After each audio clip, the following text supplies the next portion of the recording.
Hello, everybody, and welcome back to another episode in our AEW What If series in TEW2020. I, of course, am Sierra Daredevil, as you see on the screen there.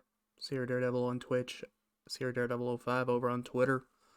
Make sure you go and follow both of those. But enough of the shilling out of the way. It is time for another episode of Dynamite on the road to All Out, where we are going to be crowning our first ever AEW World Champion, our AEW Women's World Champion, and our AEW World Tag Team Champions. So the tournaments continue tonight.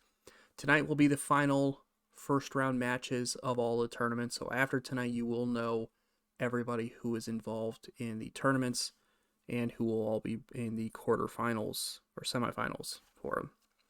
So that will be interesting to see. We also have all the other stories going on that we're gonna have to see if we get any sort of update on this show. We opened things up in front of 2,476 people at the DB Mile field. For some reason, the text didn't show up with this segment, but the Young Bucks are opening up Dynamite out in the ring. They said that they kind of put over the fact that AEW is gaining momentum week after week, that it's continuing to become one of the biggest, hottest talking points in professional wrestling today, and that that All Out is getting all sorts of buzz before that event, and the Young Bucks want to make sure they're on that show. They say that that right now, the way things are playing out over, they're going to be on that show one way or another, as they are in the tag title tournament. But they want to address the Private Party, because Private Party last week they lost. They couldn't get the job done, and but they say they know that they're good talent. They know they're great talents. They know that Private Party have a future here in AEW, that they can be stars here in AEW. But coming after the top team, coming after the top dogs, coming after the Young Bucks, not a smart idea for them. Not a smart idea. So they want to give Cassidy and Quinn a warning. They say that last week proved that they're not quite on the level of the Young Bucks yet, since they lost in the tag team title tournament, and that they're going to have to make sure that they do better in the future. Kind of getting a little bit cocky here. This brings out Private Party. We say that just because they lost last week doesn't mean that they're not ready for the Young Bucks. After all, wrestling is full of wins and losses, but being the better team means coming back and proving yourself over and over again. And it sounds to them like the Young Bucks are just ducking them. Young Bucks are just kind of too afraid to deal with Private Party, because they know that Private Party is better than some stupid old super kick party. A little bit of back and forth between the teams happened here before the Bucks say that if Private Party wants to do it at some point in the near future, they'll have no problem fighting them, but they'll have to be warned that they're going to get their party crashed and have to deal with a super kick party. So back and forth here, gets a 38 rating, not strong, but it is what it is. Advances that storyline though, as kind of sells a future match between both teams. And after that, in a first round matchup of the AEW World Title Tournament, Pac defeats Shane Strickland 11:41 by pinfall with a corkscrew shooting star press. After MJF provided a distraction on Strickland, this gets a 58 rating, Pac with a 64, Strickland with a 40. So Strickland tried to put up a fight, but at the end of the day, Pac was just too much for him. Even with the distraction, Pac was just too much for him and was able to get the victory and advance on to the second round. Afterwards, Shane Strickland gets jumped by MJF and Wardlow. Pac, who had already started walking to the back, sees this happening and decides to turn around and help out Strickland, because of course the Death Triangle in this world are kind of Avenger types. They're trying to help out the good guys kind of thing. So he a little bit of respect for Strickland. He decides to come back and help him out, help him chase off MJF and Wardlow. So looking like I don't know if it's going to be a one-off or not, but Pac's helping out Shane Strickland against MJF and Wardlow here. Only gets 30. Not a great showing, or not a great rating, but we'll take it. We will take it. After that, another first round matchup, this time in the AEW Women's World Championship Tournament. As in a 35 rated matchup, Hikaru Shida defeats Crazy Mary Dobson in 9:57 by pinfall with a Tamashi no 3 count. Like I said, 35 there, 37 from Dobson, 47 from Shida. Match kind of got hurt because of the fact that both women are not that popular, not that over, but you know what? Gotta get them over somehow. Nevertheless, Shida gets the victory and moves on to the next round of the women's title tournament. So big win for her as she moves on from there. And after that, we have a backstage segment where Kenny Omega is kind of hyping up the fact that he's going to be taking on Chris Jericho in the near future in the world title tournament. Well, also Creed approaches. Creed says, "Hey man, like I appreciate the fact that you're gunning for the world title. You want to be the first ever AEW world champion. I totally appreciate that. I totally am on board with that. That'd be awesome. You being the world champion, that'd be freaking awesome. I'm all for it. But like, don't forget about the issues we got with SCU right now. Cause right now I'm having to basically take them on 3-on-1. And Omega's like, listen, dude, like Creed, man, you and I, like, we're friends. I'm not gonna turn my back on you. Like, yeah, I want to focus on being the world champion, but I'm also focused on helping you. I'm also focusing on helping you out against SCU. So that's basically what the segment is. Creed shown a little bit of uncertainty about where Omega's focus is lying right now. Omega's, making it clear that he can not only handle focusing on Jericho and the world title tournament, but that he can also help out Creed against SCU. So we'll have to see where things go from there. After that, just a quick promo here as Tommy End talks to Uno and Grayson of the Dark Order before they have their matchup in the tag title tournament, slightly revealing who's in that tag title tournament at a time. But Tommy End just says, listen, you guys need to get the job done. You know what to do. Get it done. 39 rated segment here. The match itself gets a 41.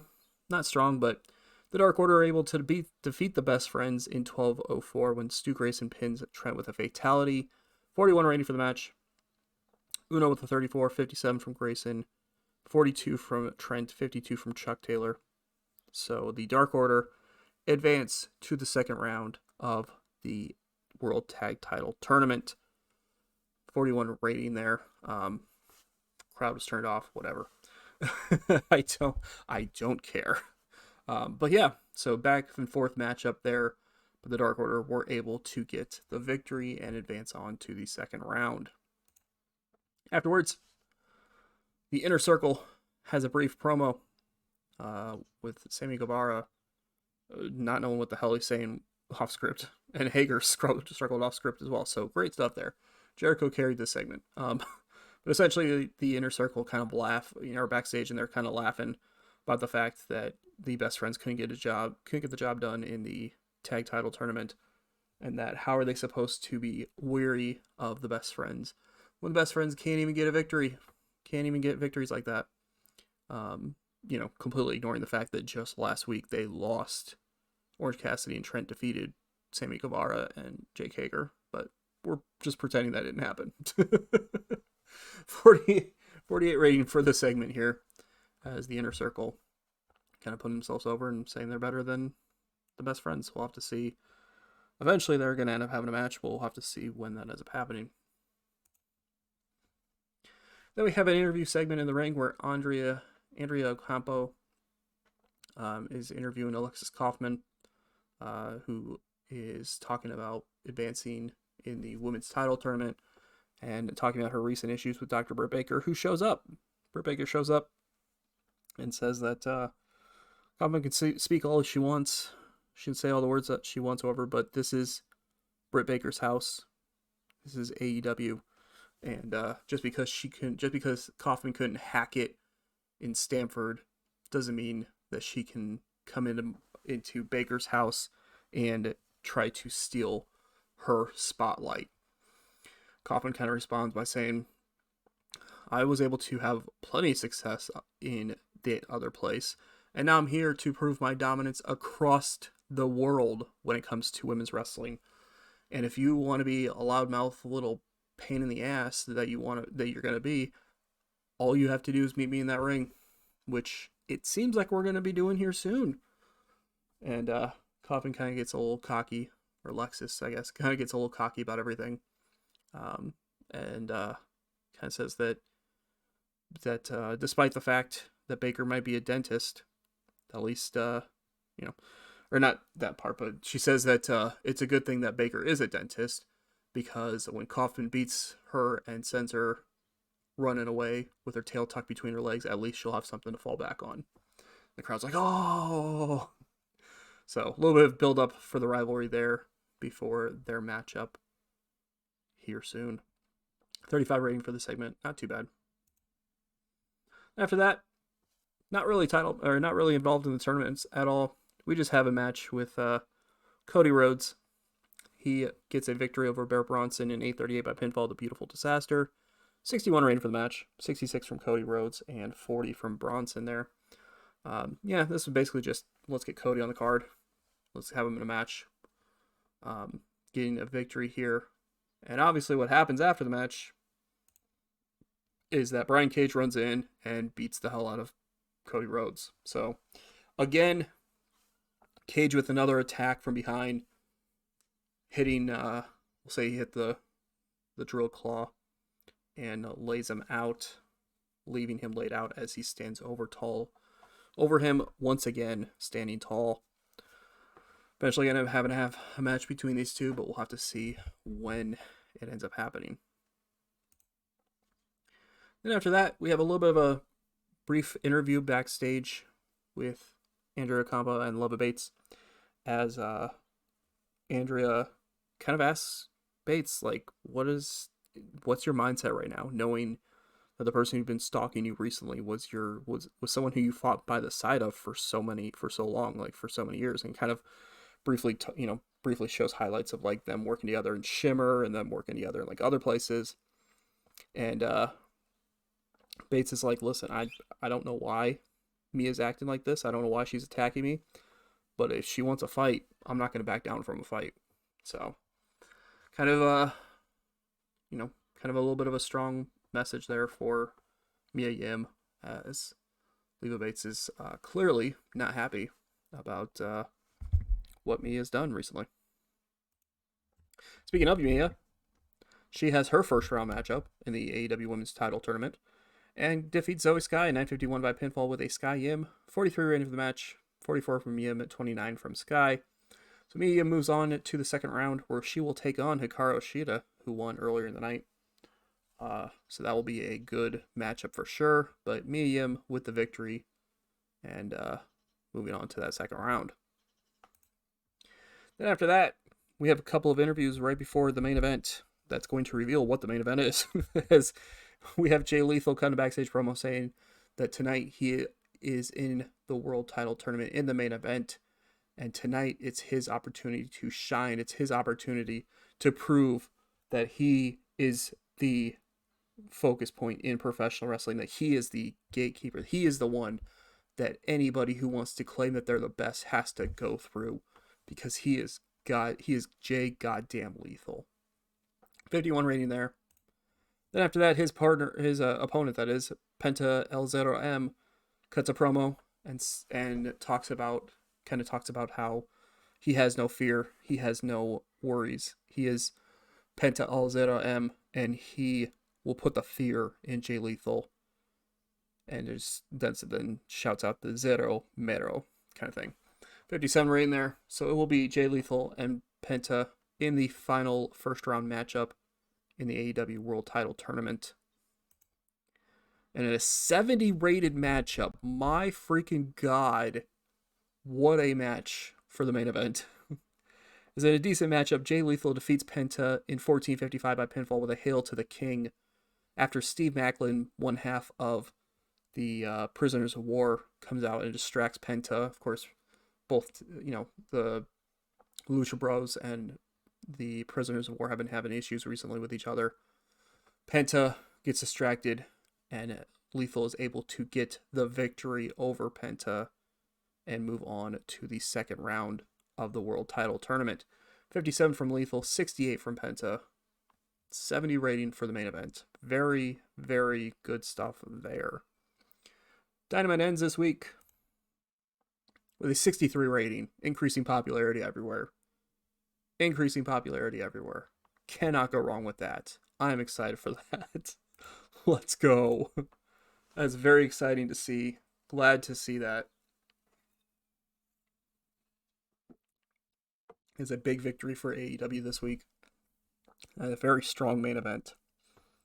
Of course, with Lethal as a victory, that means he's going to be taking on another member of the Death Triangle in the second round, as he'll be going one-on-one with Pac. So that's going to be a very, very interesting matchup between those two men for sure.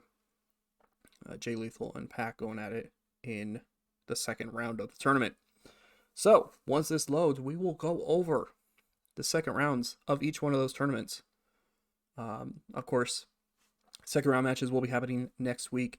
It'll kind of be the same setup as it has been the last few weeks, where we'll have two matches from the second round out of the women's title tournament and the world title tournament, and then we'll just have one match from the tag team title tournament. That'll be how it is the next 2 weeks, and then that'll lead us to the finals, which will have a couple weeks of Dynamite to build with the final set before All Out. So we'll have to see how that all plays out, because I think we're about a month out from All Out in the game. I moved it to September, so I had enough time to build up everything and kind of go from there. So,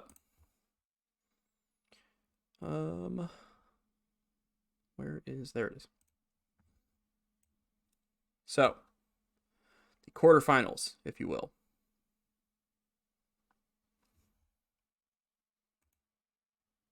As you see here. In the women's title tournament, Tennille Dashwood will go one-on-one with Ashley Lane. Riho will go one-on-one with The Bunny. Alexis Kaufman, of course, going one-on-one with Dr. Britt Baker, DMD. And Mia Yim will go one-on-one with Hikaru Shida. Dashwood Lane and Riho and The Bunny will happen on next week's Dynamite, and then the other two the following week Dynamite. And I forgot about the fact that there'd be semifinals, so we'll have the semifinals after that as well. The World Tag Title Tournament. It is the Young Bucks taking on SCU in the semifinals, and the Dark Order taking on the Thrill Seekers in the semifinals as well. Of course, Dark Order and Thrill Seekers have been having some issues recently. Young Bucks and SoCal and Censor, we're going to have to see what happens with those two teams. They've been having kind of issues recently. I mean, not like direct issues with each other, but obviously SCU has been targeting a member of the Elite, Kenny Omega, so you got to imagine the Young Bucks are going to have some issues with SCU based off of that, although they haven't really been involved with it, but we'll see. And of course, the World Title Tournament, the quarterfinals, we have Chris Jericho taking on Kenny Omega. We have Jay Lethal taking on Pac. Cody Rhodes versus Jake Hager, and Matt Sydal versus Brian Cage. This one's going to be a little wonky, a little bit different, however, when it comes to which matches are happening when, because this one's actually going to be Jericho and Omega happening next week, as well as Matt Sydal and Brian Cage happening next week. And then the following week will be Cody and Hager and Lethal and Pac. Just because of the way we're kind of building things up with it and all that. So there you go. Those are the matches happening in the next couple weeks in those tournaments. That's going to be some crazy stuff for sure. I'm excited to see how it plays out. So thank you all for watching. Definitely appreciate it. And we'll catch you in a future. Actually, I just realized something. I don't want to sign off yet. I don't want to sign off yet because we have to do what we normally do, which is show you the ratings. So once again, we had less viewers than NXT and NXT UK. But our show was the second best rated show of the night. NXT had a better rated show. It featured DIY defeating DA Brewer and Ricochet in a ladder match in the main event. There was no angles on this show. This was all 100% matches, so that's kind of interesting to see. But yeah, so NXT still better at this point, but you know, NXT is a little bit more established than us, so we're building. We're getting there. We are getting there for sure. And we can actually go and look really quick just to see. So TV wise, this was kind of a rough one. Only had a 0.18, so I'm not sure what happened that all of a sudden dropped our TV ratings, especially because June we were doing really great, and then all of a sudden we just kind of dropped off in July and August. So I'm not sure exactly what happened there, but we're gonna have to see if we can get that turned around. I think maybe we lost a broadcaster in there or something.